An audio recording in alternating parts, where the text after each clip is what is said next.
আশা করি সবাই ভালো আছেন। এই ভিডিওর মাধ্যমে খুব সহজে দেখাবো আপনারা নগদ অ্যাকাউন্ট থেকে কিভাবে উপায় ওয়ালেটে টাকা ট্রান্সফার করবেন।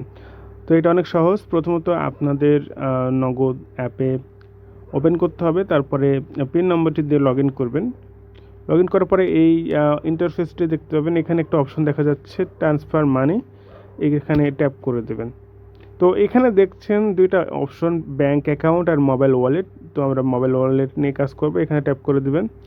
তারপরে একটা নাম্বার সিলেক্ট করবেন অথবা আপনার নাম্বার টাইপ করতে পারেন, যে নাম্বারে টাকা পাঠাবেন। তো এটা মেক শিওর দ্যাট উপায় এই নাম্বারটি উপায়ে খোলা আছে। তো আমি একটা নাম্বার দিলাম, ওকে। তারপরে রাইট অ্যারোতে ট্যাপ করবেন। এখানে সিলেক্ট ওয়ালেটে এখানে কয়েকটা অপশন দেখবেন, আপনারা যে কোনো একটাতে টাকা ট্রান্সফার করতে পারবেন। যেহেতু আমি উপায় দেখাচ্ছি, এখানে আপনারা সিম্পলি উপায়টা ট্যাপ করে দেবেন। তো এখানে কত টাকা পাঠাচ্ছেন এটা সিলেক্ট করে দেবেন, আমি 5,000 দিলাম। তারপরে প্রসিড এখানে ট্যাপ করে দেবেন। তো আমার অ্যাকাউন্টে যথেষ্ট পরিমাণ টাকা নেই, এটা জাস্ট টিউটোরিয়াল পারপসে দেখানো। আর হচ্ছে আপনাদের প্রতি হাজারে একটা ফি তারা কেটে নেবে, যত সম্ভব 8.5 টাকা করে।